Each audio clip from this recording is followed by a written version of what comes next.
Hey,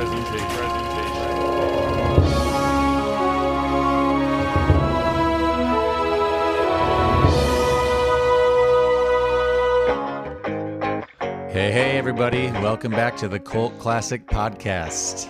What's up, everybody? Cameron Jones here, always with. Wait, is Jordan here? I'm here, guys. Jordan Jones. Oh, he's okay.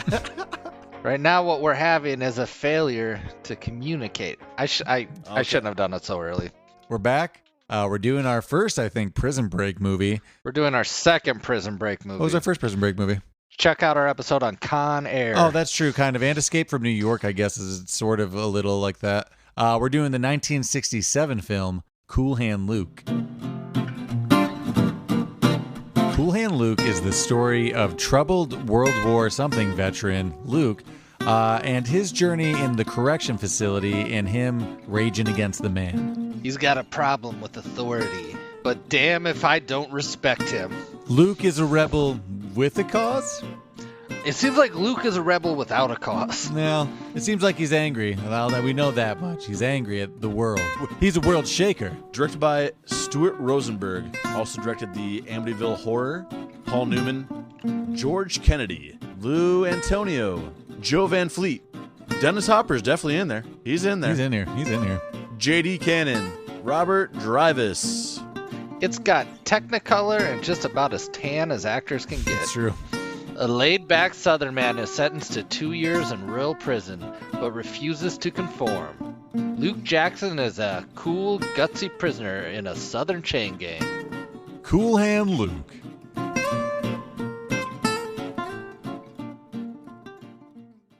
What do you think? Is this a cult classic? No, this is just a classic movie. It has big actors, directors. It was up for Oscars, won Oscars. So, no, this is just a classic movie. Yeah, it's 100% classic. But I will say this. I think that as time goes on, classic movies before a certain era will become, not cult classics, but kind of cult genre. How many people do you know that watch classic movies anymore? That's an interesting point. Just as time passes by, maybe like that will be its own cult classic. Well, I mean, just film styles change throughout the ages, and I mean, like just the modernization. Like it's so much slower paced that like it is just a kind of a different experience to watch this, that, and like a lot of like late '60s, '70s are like a little more avant garde, a little more artsy too. So I mean, I think anything kind of in that era is also catering to like a cult, maybe. Yeah, this definitely falls into the genre of late 60s, sticking it to the man, you know.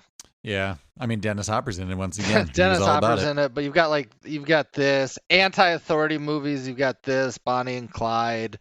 Later on, Easy Rider. They kind of, even though they're very different in the story and their genres, it's like the themes are kind of still the same. Wow. I mean, overall, probably more classic, but I mean, like it could kind of bleed that way just because, like we're saying, just the aging of it in the 60s kind of. I know by definition they're not cult movies, but I think Hollywood classics are niche, if that makes more sense. So no, just a classic. Moving on to likes and favorite. Oh, we're going left to right. I don't know. Let's try it again. Likes and favorite aspects. Likes and favorite aspects. Just the fact that like anytime they had to take their shirt off. I don't know. Like anytime they had to ask for the boss to, hey, boss, going around the corner. Boss, come towards you. Drink, boss. That's kind of a favorite aspect of mine. Just that line. That little picadillo. Mine honestly just is how cool Luke is, but more so I mean just mostly how cool Paul Newman is, how just fucking dreamy his eyes are and sweet he looks in this movie. Could not agree more. Yeah, he's a dreamboat. It's a good vehicle for him. It's a starring vehicle. Not a very dialogue heavy role. The smile montage that they do, like towards the end of the movie, is amazing. Where it's just it really is. I'm like, I guess he was always smiling. I don't know if I'll explain this for my favorite, or for my my favorite aspect. The movie, it takes a little bit to get into, but by the second half of the movie, when Luke's escaping the whole time, it really builds into like such a captivating watch. At the beginning of it, I'm like, I don't know if I can do this, but around the first hour mark, everything after that, I'm like, we got ourselves a hit here. It's kind of after the fight scene when you're like, oh, okay, this is a little interesting. When he just keeps getting back up, and you're gonna have to kill me for sure. I'm not saying nobody else could do this role, but Paul Newman feels. I mean, it's easy to say that with any classic movie like this, but he seems perfect for the role. But it takes that kind of like character that has to embody it. Like there are people like I have for casting I think could today, but it is like it's a character that they have to have a little bit of weight to them. Mm-hmm. That if people played it similar to him, it would just be a different movie. So I guess this is going to sound boring, but my favorite aspect is Paul Newman. Yeah, it's mine too. I have one more favorite aspect. It's the man with no eyes. I like that whole aspect. The cinematography they use with it, just the sunglasses. It's a cool part of the movie. I turned to Megan like 3 times. I'm like, man, that's the type of role I was made to play. You don't talk at all. You don't do anything. I mean, yes. He holds so much power and he doesn't do anything. I mean, the actor himself. I mean, maybe he does, but it doesn't seem like it. You fear him the whole time, right? You're like, it's honestly like the first time people are like, hey guys, we can shoot. We can shoot into somebody's sunglasses, and it's gonna look awesome. Yeah. So there we go. Moving on to Unverified. Unverified. Unverified.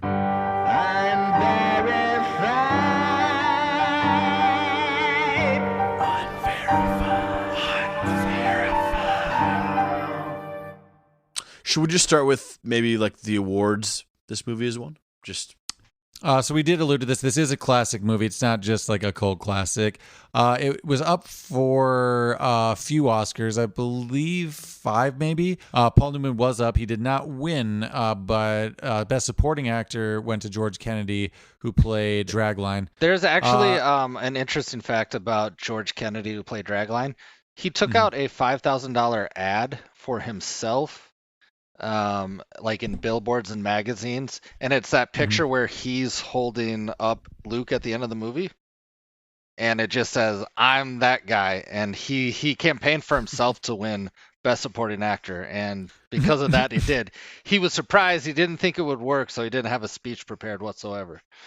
That's kind of awesome. It's like Mitch Trubisky. He won the MVP. That's true. It is like Mitch Trubisky. This is kind of fun. You know the road tarring scene when they're going really fast? Yeah. They actually did just do a mile-long stretch for the county. They did an actual road job on it. Like legitimate. Yeah, they just legitimately did it. Oh shit, really? You know what? It's a mile stretch of road to film. Maybe more movies should do practical work. You know what I mean? You got all that crew there. Yeah, just something. I want to go back to the such like a small town thing to do. Be like, yeah, you can film here, boys. Gonna have to work a little. You're gonna have to tar the road. You got to tar the road. Speed. They would have had to fill that gap and connect the 2 roadways, or at least taken some people to work on the bus. That because in big towns, like in big cities like that, Chicago, LA, you can just say it's going to be finished in 2024, and everyone's like, oh, excited, and then 2024 happens, and it's still fucking construction. You know what happens though? Behind schedule. Once one of those big construction areas gets done after 20 years or however long it takes, once it's done, you're like, oh, this is nice. Maybe not worth it. Yeah, quite a bit nicer. That's the problem. You're just like, this is nice. Okay, I do want to bring up back the award season because you would think, oh, how did Paul Newman not win best lead or best actor? 1968 is one of those just crazy classic years. So he lost. The winner was actually Rod Steiger from In the Heat of the Night. There's a big Sidney Poitier quote from that movie. But listen to this. Outside of that, it's weird. The Oscars sometimes end up being like the person who wins it, you don't remember that movie as much. So losers were Warren Beatty for Bonnie and Clyde, Dustin Hoffman for The Graduate, pretty big, Paul Newman for Cool Hand Luke, and Spencer Tracy for Guess Who's Coming to Get Dinner. All huge. Just a loaded year. I just have a question for you guys first. How many eggs do you think they used on set to film the hard-boiled egg scene? Like how many through the shots they took? Paul Newman only actually ate 8 eggs, but through editing they made it obviously look like a lot more, and he didn't chew every single one that went in his mouth. But they provided 200 hard-boiled eggs, and the crew ended up the cast and crew ended up finishing all of them that day. And apparently the next day it led to an extreme case of flatulence for everyone involved in filming. Yeah, that's not a fun thing for the crew to be going down. Like, No, it's not. But they finished all hey 200 guys, we got eggs. all these eggs. They've been sitting around all day if you want to have at it. Well, what's crazy is that like Paul Newman only ate 8, right, out of the 200. The fight scene took, I believe, like 3 days to shoot between Luke and a drag line. Not because it was like a stunt heavy thing, but the studio demanded that the director and the cinematographer captured Paul Newman's blue eyes in so many scenes. They're like, no, you guys got to give me more of that blue eyes. So it took much longer than it should have. And I guess it was worth it for us. I get it, though. Worth it. Completely worth it. So the opening scene where Paul Newman's cutting off the heads of the parking meters, that was in Lottie, California, and the city actually never replaced those, or I think they might have now, but for years they just kept it as a tourist attraction of like, oh, this is the spot where he took them off. I love shit like that. Yeah, they kept it for like a few years like that, just like with no heads on the parking meters. They became free parking spots. Yeah, that too. Yeah, exactly. I mean, what I'm about What I'm about to compare it to is a little more than a couple parking meters, but ain't nothing gonna bring down the Field of Dreams. They built a bigger stadium there. The infamous car wash scene. On set, the director did not want the cast to see their wives or girlfriends, so they had a all male set. So it's like the NBA bubble. It is like the NBA bubble, except I believe they brought in women and strippers. But the actress that was watching the car in her memoirs said she didn't even realize until the screening of the movie that it was going to be so sexualized. And to that I say, yeah, you did. She rubbed her boobs on the window. She knew it was going to be. Yes, she did. I got to agree with Luke's comments. She knows exactly what she's doing. Yeah. On top of that, Joy Harmon almost turned down the role. Not again, she says not because of the over-sexualization of the scene, but because apparently right before it, the director and the filmmakers in general, they wanted her to smoke weed beforehand because they thought it would get her in like the right mood for the mindset, I guess, for the scene, and she refused, and they said, fine, just do it without being stoned. So I can tell you what, if that was me and I got stoned, I would just watch the car real slowly and be like, oh god, I'm just making mistakes. It wouldn't be sexy. Apparently she was not used in that scene. The director just had it was just they were shot on different days, so the crew's reaction is actually to I read a 15-year-old girl. Yeah, I read it was a 15-year-old girl like in a petticoat, just like a stand-in. The fact that she was 15, I don't think matters. It's weird. It makes it more seem weird because of the way they reacted. Yeah. And I heard that the scene was very cold and like, yeah, it sucks shooting that because we had to have our shirts off and pretend it was in the South or wherever. Did you find out where the movie's supposed to be set in? Based off the movie, what would you say it's set in? I thought Texas. So Kentucky, the movie is set in Florida, but it was filmed in California.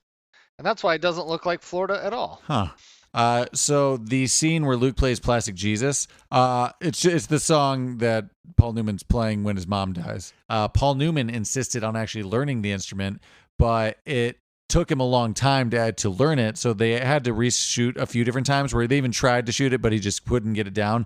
And then finally it was on the last day where they had to go back and get it. And after Paul Newman's take that's in the movie, he said, wait, we can do that one more time. And then Rosenberg said, print, nobody can do it better. And apparently that's the famous story of how that got in.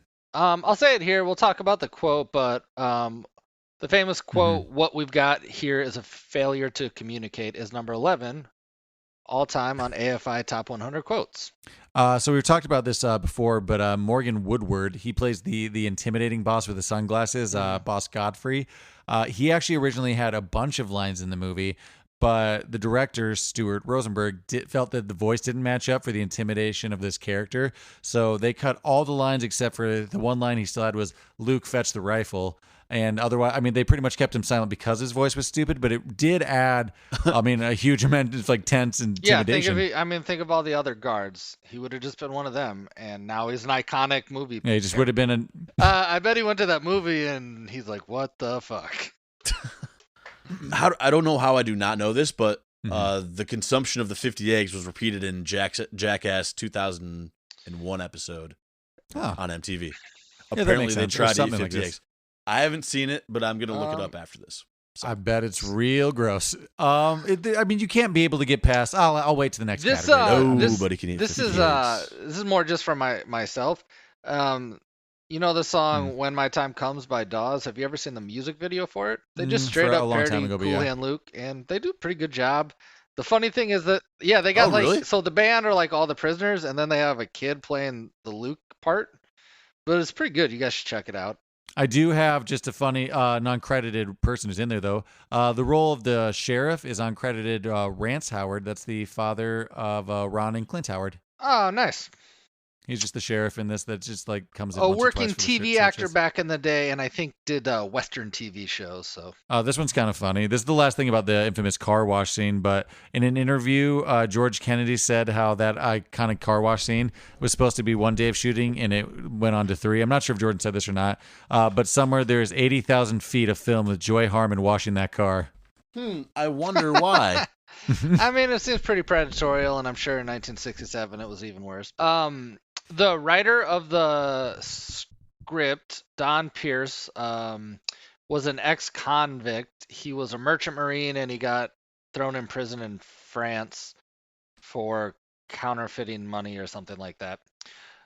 He sold the script for $80,000 and got an additional $15,000 to write the screenplay. So he's... Am I mistaken? But was this based off a novel originally too, and then this was like an adaptation? I'm not sure of that, but I thought I read that somewhere. Oh, yeah, sorry. He wrote the book called Cool Hand Luke. It was published in 1965, and he sold it to Warner Brothers for $80,000. But then he also got $15,000 to write the script. Back then. Well, I don't want to do the inflation, but that's pretty nice.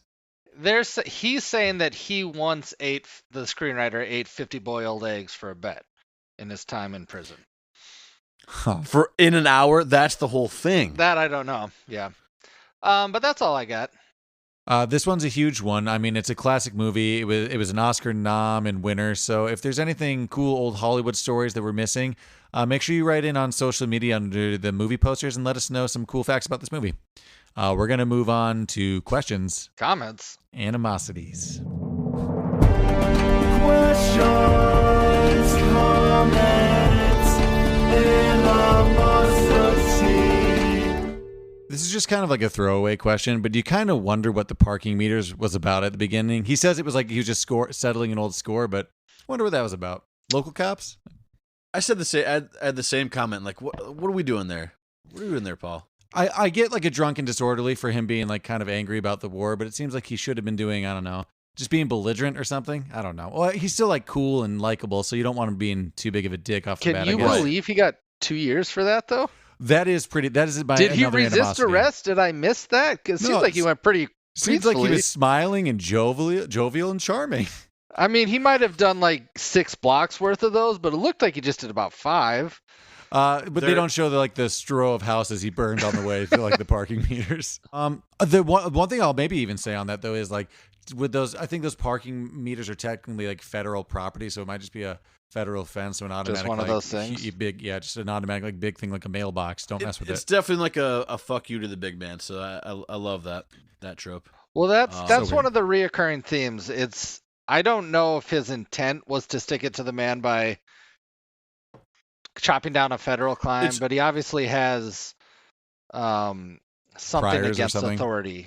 It was satisfying to see those meters come down though. That really took time. Sure was. I wouldn't even have thought. I think somebody says it later on. I was like, I've never seen that before. I think it was the warden. And it is kind of crazy how many he got before anyone drove by and noticed. I mean, granted, it's small town. It's back in the day, so this is a little bit of unverified, but they could be kind of talking about how it was to be African American in the 60s, nuanced. There are some tropes that alluded to maybe it's about like Black America. In the 60s. They were making like social commentary that it's unfair sentencing and stuff like that. Someone brought up a point, and it was like, I could see that, but who knows?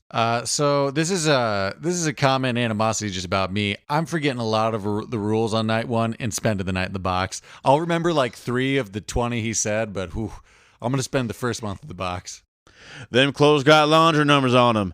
You remember the number, and you always wear the ones that has your number. Any man forgets this number spends a night in the box. Here are your spoons. This is your fucking spoon. If you forget the fucking spoon, you spend a night in the box. animosity about that spoon. I do not want to have that spoon on me at all times. Who's keeping tabs on my spoon? Who's keeping tabs on my spoon? I think there's a parody of it in The Simpsons. Just that brief cadence of the rules, like that'll get you the box. When Lisa and Bart go to that military school. Oh, never mind. I thought it was the military school. And it's Jasper's like, that's a paddling. Oh, better believe that's a paddling. That's a paddling. I mean, I don't know what you can do. I don't know what you can do to not end up in the box, but only the goon ends up in the box on the first night. Oh, the smoking prone in bed. Like, you must have both feet on the floor if you're going to be smoking in bed. Any man who smokes in the prone position spends a night. Yeah, that's an old-timey rule. I have a big question about Luke, but I don't know if I want to like waste it right off the bat. Yeah, Whatever, I'll do it. Go for it. I respect his stick it to the man authority, and his will to be free, but should he have just stopped running? I mean, he only had 2 years. He shouldn't have started. That he only had 2 years. That's honestly my overall biggest animosity question with the movie. Is like, why in the first place? Like, I mean, it seems like it was just because they're like, hey, you can't go to your mom's funeral, and we're gonna lock you up because you might run. That he's like, I wasn't going to, but now I'm going to, kind of thing. Is that what I'm supposed to get out of that? Well, do you guys think you think you're gonna tame a stallion? You can't tame a stallion, can you? They did. Oh, they broke me. You can't fake that. Yeah. He says that. That was part of the thing. Yes, boss. They broke him, but like he's still. But he can't be broke, but he can be caught and murdered. Well, okay, so it got confusing at the end with his relationship with God and authority. But do you think that in the moment where his mom visits in the back of the truck, was he essentially saying, I'm never going to make it out of here? He was Were saying, they both saying that? No, he was saying, I'm never going to see you. She's going to be dead before I get out, kind of thing. Like, this is the last time we see each other. But with the way the movie plays out, was he kind of saying his goodbye, like, you'll never see me because I'll never get out of here alive? No, not by that point. No, because he didn't have that breaking point until his mom died, and then until they treated him so poorly right after. Did she say that like he was her favorite child, essentially? Like John Boy, like right in front of the other one, the young one, right? Yeah, but that guy didn't. He knew he wasn't. I mean, he drove her ass there, kept feeding her cigarettes, and let her cough for put her in the back of the tuberculosis truck. Which, by the way, cool truck setup. Cool. I didn't hate it. It's a big wheelchair. Didn't hate essentially. it. Didn't hate it. Did not hate it. Good It's a situation. travel bed. Was that weed or tobacco? I wondered at the beginning the way she was smoking, but the first one, but like everybody was rolling their old smoking- Bolies back then. no, but like we were like then people were handing out like actual cigarettes. She was like smoking looked like a big fat doobie. Is what I thought. I kind of thought she was smoking a joint at first because of the way she smoked it so slowly and how much she laughed, but it could have just been a cigarette. I'm not sure. Yeah, I could go either way by the look of it, but I mean, I'm guessing just because she's in front of the prison that it's just a cigarette. This was like a funny just trope about the movie, just like boss, smoking boss, just Smoking boss. about to have a cigarette, or like about to take my shirt off, like take it off, boss. Take it off, boss. Take it off. Take it off. Put them on, boss. Put them on. Put them on. Okay, I'm just taking this a little back put 'em on, more in put there 'em in the on, put 'em movie, but you kind of said this before that everyone was very tan. But I mean, I almost question this. Like, shouldn't everyone be way more burnt and way more dark? Like, they are shirtless in the South. They're every oiled. day. Didn't Every you see them? day. They're oiled. They're oiled, but sweaty. pretty They're tan, sweaty. though. They are They're pretty sweaty. tan, but like everyone should be I don't oddly know. tan. I don't know if it's the type of film stock they shot on in the 50s and 60s. I know Technicolor was a thing, or if movie stars actually tanned more. Nowadays, people I guess know about skin cancer or whatever, but True. noticeably, movie stars in the 50s and 60s are so much more tan than your average movie star nowadays. It seems deliberate. It can't all be makeup. I'm sure they put a lot of makeup on them, but I always did wonder that. I mean, it seems like they were just getting more sudden, doing less protective. I mean, that makes sense. I want to talk about George Kennedy, who played Dragline, his like second in command, his real good friend there. Oscar-winning George Kennedy. Supporting actor, Oscar-winning George Kennedy. It was a slow build for me to like his character and to get past whatever his accent was, but he grows on you. Yeah, He I really didn't like him does. much in the beginning, but by the end, you're really feeling for him. It was sad as shit. It was just sad. Man, I haven't seen Fox and the Hound in a while, but that's about as sad as Fox and the Hound. I felt like. He only had a couple of years. If I would have hopped in the truck, everything probably would have been pretty cool. What's interesting about these prison movies is it's such a bonding experience. It's almost like a war movie, but it seems like friendships bond stronger in prison movies. They are. I was going to make a comment on that. They are very similar. One, because you have a big group of characters that usually have a one name nickname kind of thing. But the only biggest difference is usually it's set in one place. That's true. It is prison, but I suppose prison movies, much like war movies, is since you're in war and in prison, there's a lack of love interest and female interest, so true. It's either bond or go crazy. And they tend to be dealing with the same like high stress, high emotion kind of scenarios. It's a common thing. During the visiting scene, there's like two guys jump roping. I don't know if you guys noticed it, but they're just like jump roping together. Yeah, I do, because I did have a comment with that. They're jump roping with a chain. If they fuck up, someone's getting whipped in the head with the chain. You can hear it going clink, clink, clink, and then it does end with like someone getting hit in the ankle, kind of like, oh, ow, but like that's a chain. So like maybe like Grandparents' Day, like your elementary school. Maybe some parents, some parents can't come. I imagine that those guys are the parents who can't come to visiting day.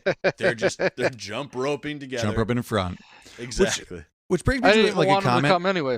If you gotta take away the danger and the hard labor, this prison's a whole lot like a fun camp. You get to play poker, you have fun shenanigans in the bunks together. The downside is there's a lot of rules and you spend the night in the box. But I mean, it's not that bad. I was just gonna say I love the road tarring scene, but like if they finished at 5:30 when they're supposed to work till 9 or whatever, like the hours were like. You're probably still going to have like another job to do, right?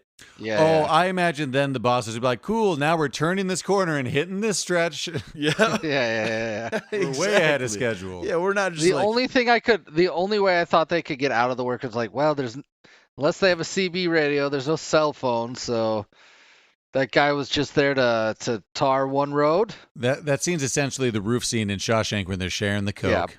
Also, I don't understand what tarring is. Why were they throwing dirt on it? Great fucking scene. That's such a good scene. You tar the road to get compact and stabilize it, but then you still put gravel on it. It's still just a dirt road, but they put tar under it. Yeah, you just do that to condense it and keep it together.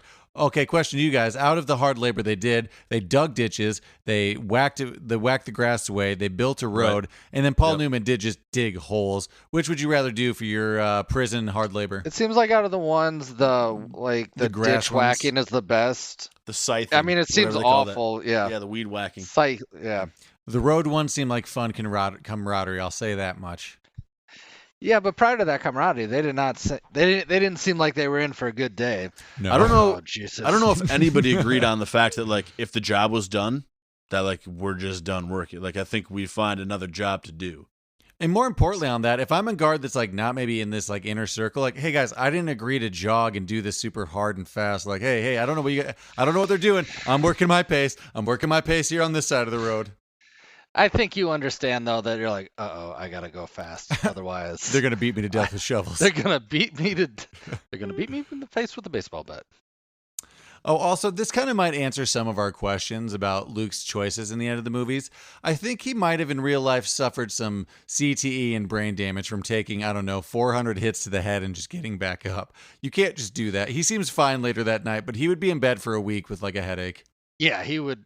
He just got hit in the face quite a bit. I mean, I guess people were just built to stronger stuff back then, but... I guess the crazy thing is, I did wonder about that fight. So, Luke, we assume he won the fight because he never quit, right? He stayed in the center and Dragline walked away. How did won. he not get knocked out? Yeah, it seems like just after a while, your brain can't take. You would be knocked out.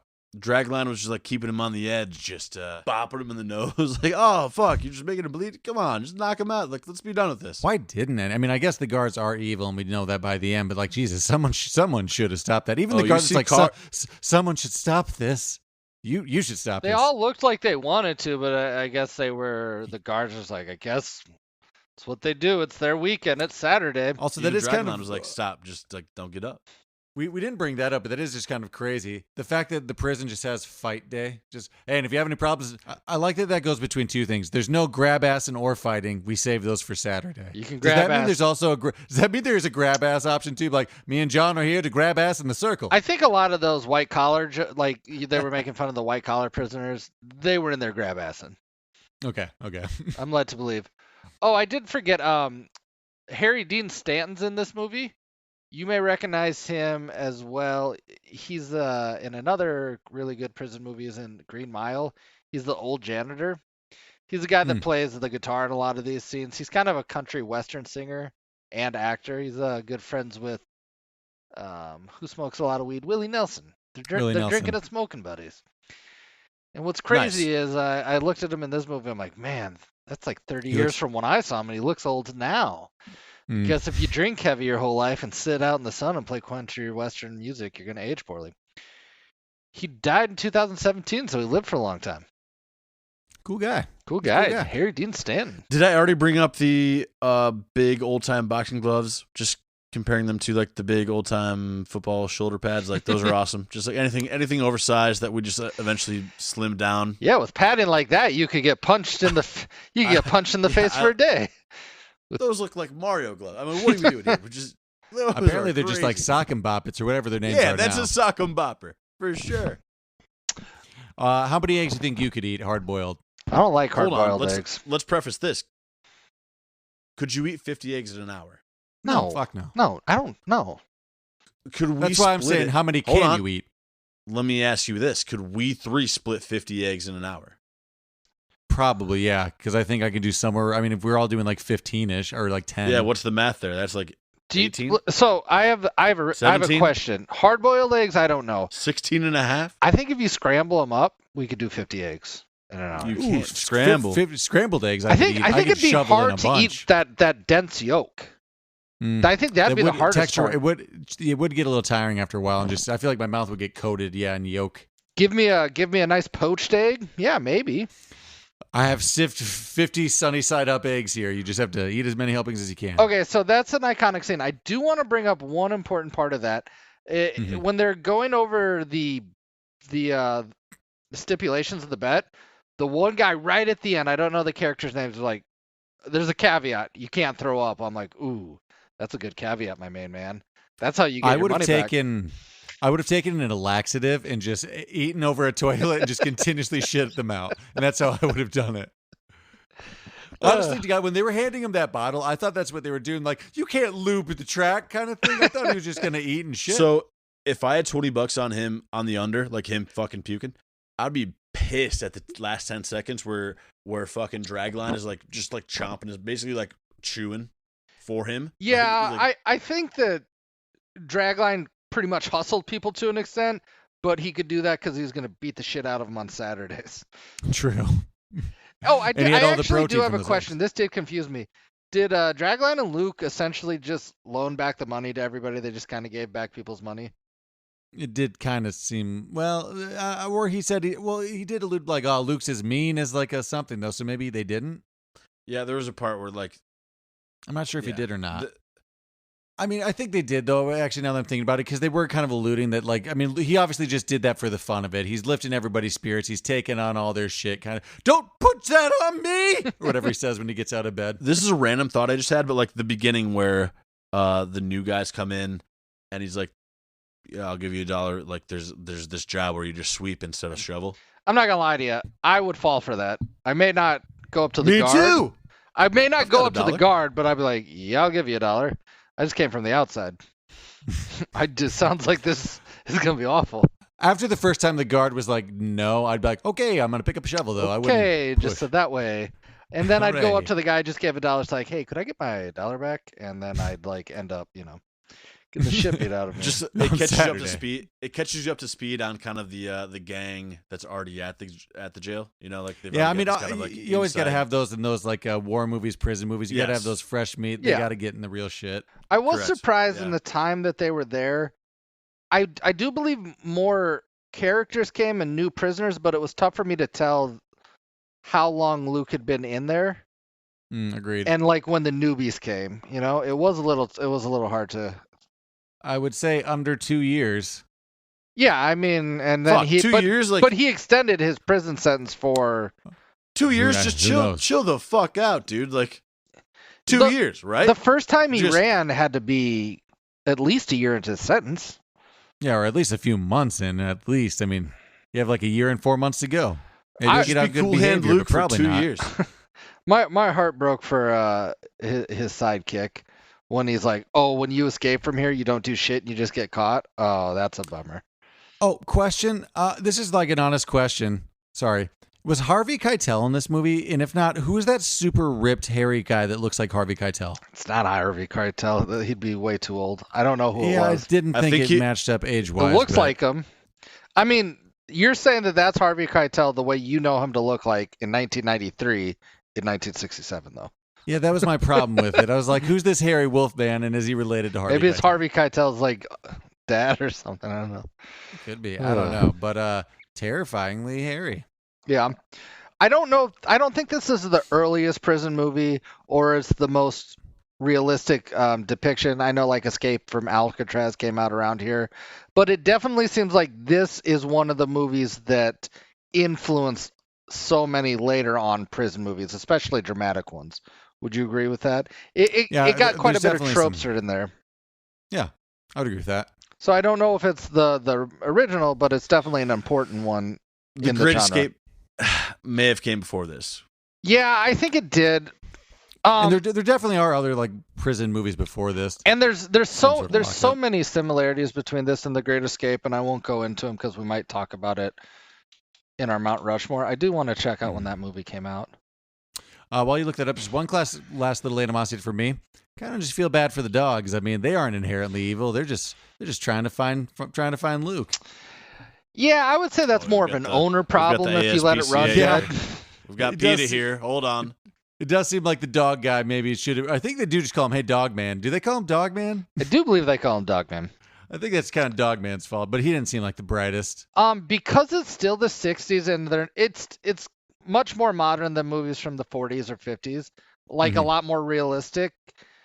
The tone of it is a lot more playful than a lot of prison movies in the modern era. It still seems like there's not, even though Luke dies in the end, it doesn't seem like the violence is real in it yet. That's true. I mean, because again, it seems more like a camp where it's just like, there's that's Nazi camp counselor kind of vibe going on. Okay, I did have one final question before we go. And I really thought about this viewing. Did it seem like Luke had a death wish? He wanted to die. No. No. No. He wanted to see how far he could just go. I mean, they told him they were going to kill him if he did it again. I mean, he knew the stakes when he ran the last time.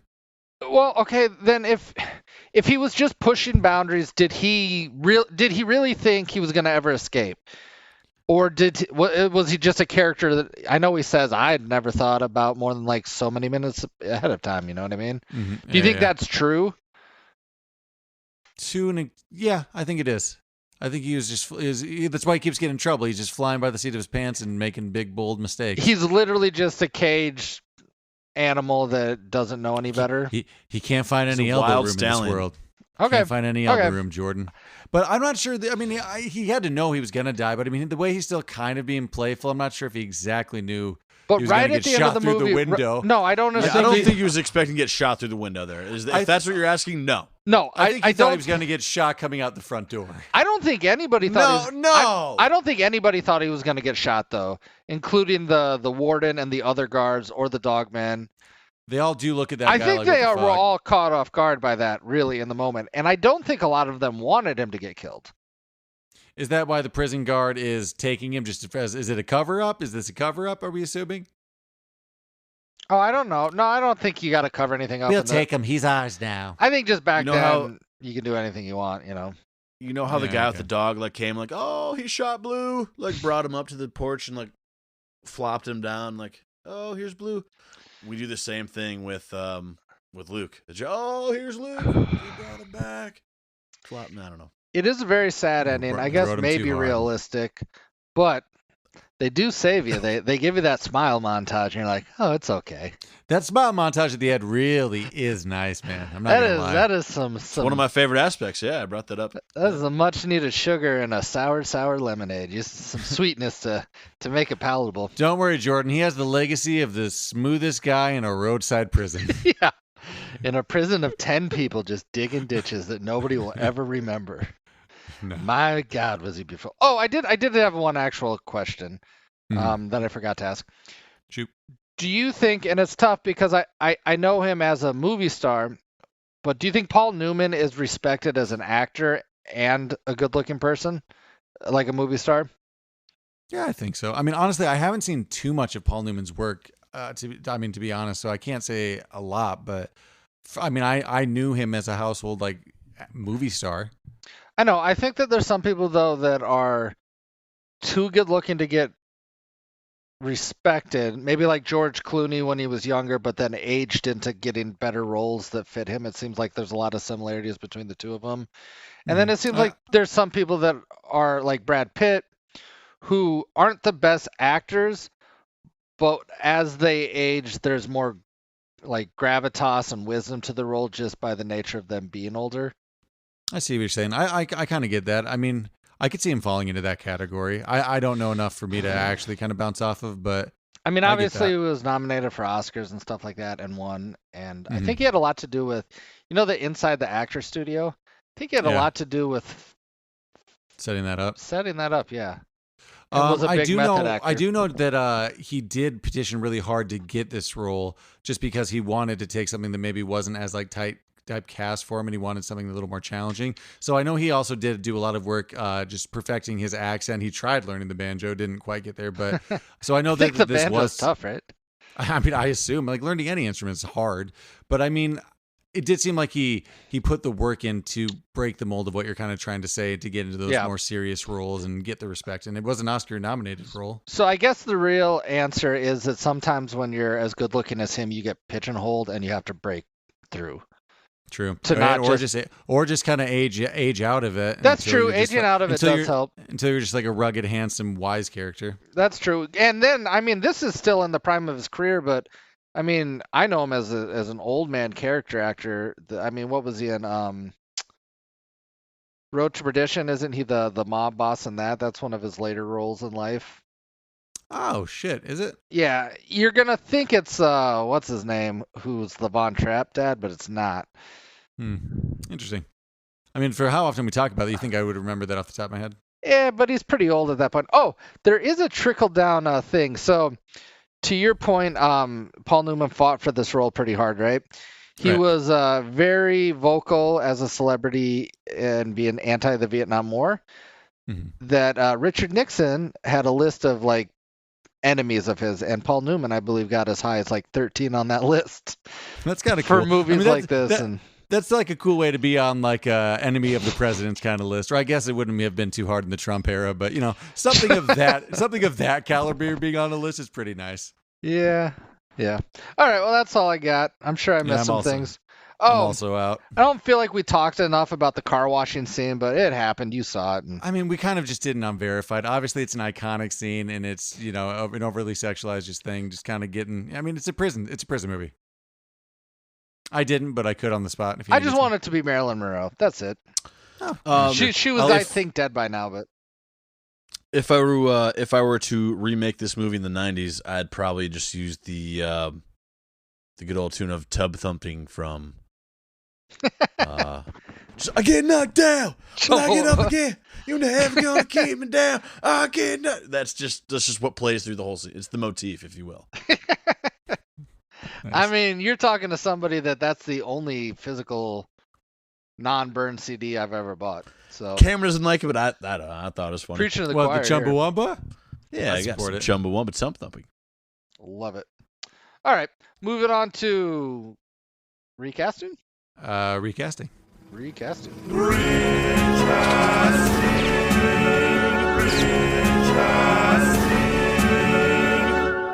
Boss Godfrey. That's the sunglasses, no eyes guy. I did something interesting. Who'd you do? I went Clint Eastwood. Okay, that makes sense. like Just that. so that Like an older one, yeah. Well, interesting because he's mostly sunglasses because he does have like the stare kind of thing, but I guess it's his grimace too. It's the rest the of grimace. his face. Yeah, correct. What was yours? It's funny. I would do a version where he got to keep his lines in. I did Michael Wincott. He's the bad guy from Three Musketeers that has the voice and just has that evil stare and that sharp jaw. He just looks evil, kind of. He plays evil. You almost need that kind of like a sharp jaw. Looks like you've been smoking for 60 years type of thing. Stern. I'm going Tommy Lee Jones. Yeah, okay. He could play any of those guards. That makes sense. Seems a little, yeah. You didn't have that. You just pulled that, so that's good. Just pulled it. Good pull. Did anybody have a car? The bunk guard that always wears white. Eli Wallach. What's he in? The Good, the Bad, and the Ugly. Oh, okay. Yeah, actually, no, I know what you're talking about. Just a stern I like of that. could be a stern warden type of character. My car, I do this a lot. John Goodman. He's a big guy. He's Southern. He can be stern. He can be jolly. I love that. That's good. I thought about him there, yeah. Don't love it. Don't hate it. Now, is that guy a prisoner that was promoted to worker, or is he just a worker? No, he's just like low scale. He's just a non-violent worker. He got in on the betting, though. Oh, well, I mean, you got to sleep somewhere. So, like, you'll have, like, security guards at prisons, or, like... That's true, that's they'll true. Give you some Turn a little cigarettes, bit of blind eye. Yeah, I got corrupt. you. Everybody's corrupt. He's employee, though. Oh, trickle down, like, this movie made me want a nice ice-cold bottle of Coke. Just did. Captain. I don't have a great one. Cameron, just do yours, because it seems like you have a good one. Just quick throwaway, because I don't think anyone else had this. Arletta, the mom, I just throw away. I put Kathy Bates there. I don't know. A casting what if for the mom was Bette Davis.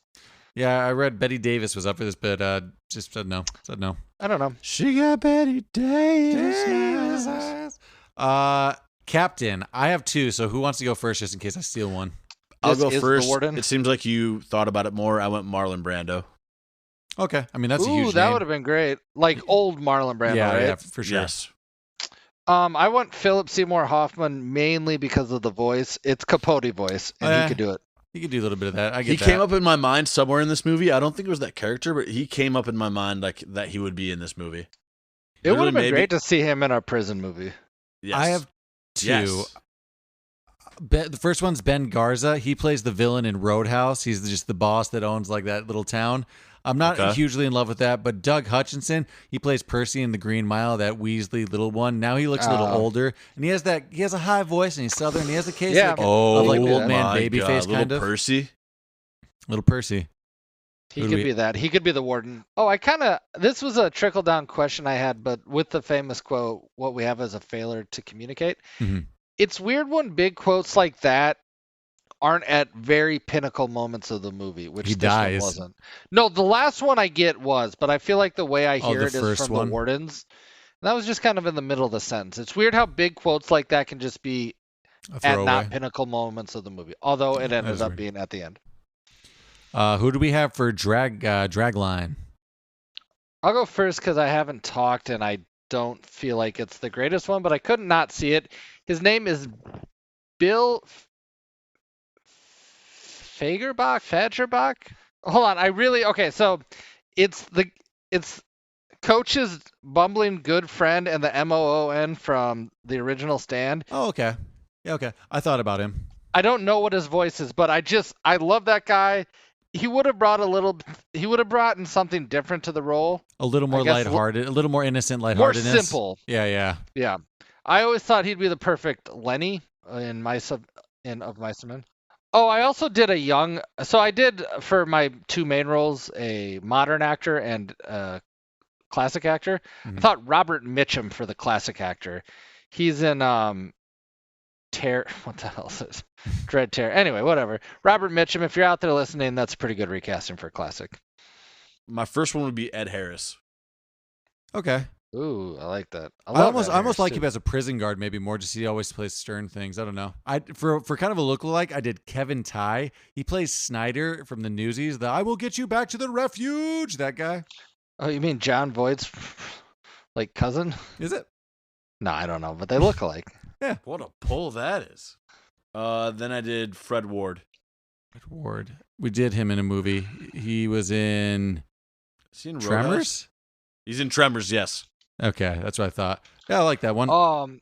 I love Fred Ward. I feel like missed out a lot of roles because Burt Reynolds existed. But if Burt Reynolds didn't, I feel like Fred Ward would have gotten some more roles. But the Dragline I like better is David Morse. We've done it before. He does a lot of Stephen King ones. He's the tall guard in Green Mile. He's also in The Langoliers. He plays Brutus. Yeah, he plays that Shia LaBeouf movie too, Disturbia. I think he'd be really good at it. He's in your favorite parts of Atlantis. True. I like it. David Moore? Yeah. I do like that guy as an actor quite a bit. Luke's, who do we got? I'll go first. I have 2. Okay. I did a classic one and I did a modern one. So for the classic one, I did James Dean, but it might be 2 on the nose just because of... too cool. Okay. Of course, in my head, Steve McQueen came up, but that's just because Great Escape exists. But modern day, I actually think this is a great Ryan Gosling role. I was actually going to maybe say that when you were talking about how silent he is. That's not who I put. I put Matthew McConaughey because he's just smooth and southern and chill. That might work. And he's a big actor nowadays. Yeah, actually, I'm going to stick with that one. But Ryan Gosling, for someone who I try to nominate a lot, I think he works here. I like that you guys both went new school because I have like a bunch of old school. Oh, nice. What old school did you do? Steve McQueen is an easy shoe-in for this. Yeah. Mm-hmm. James Dean, also easy shoe-in for this. I agree with both of those. I almost thought about Chris Plummer. Chris Plummer's the other guy. That's who works. I thought you were confusing the old Paul Newman for. What do you think about George Clooney? I think you're thinking maybe now. Just too maybe much now, too but brother not where art younger. thou, and I have someone for you who you keep trying to throw out. What actually about Mel Gibson? yeah, I actually think Mel Gibson could do this. I know he's disgraced and Yeah, I mean obviously he's problematic now, but like that around Signs, maybe a little younger actually. so I don't know if it could work in the 1967 version of this movie, but if you made this movie in 1947, I would love to see Cary Grant in it. Oh, I think it'd be fucking awesome. It'd be maybe like a screwball comedy version of this, but I think it would work. Should we move on to Mount Rushmore, top 4? Mount Rushmore, top 4.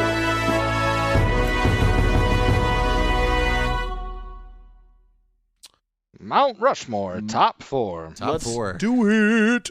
It doesn't seem that we've ever done our top 4 of our favorite prison movies, so that's what we're doing this week. We're just going to break it off for you. Each of us are going to go and list our top 4, and then we'll break it down and talk about prison movies. This is a fun one. I'm not sure how we have never done like a top 4 prison movies, but there's a lot to choose from. There was a lot. A lot, yeah, agreed.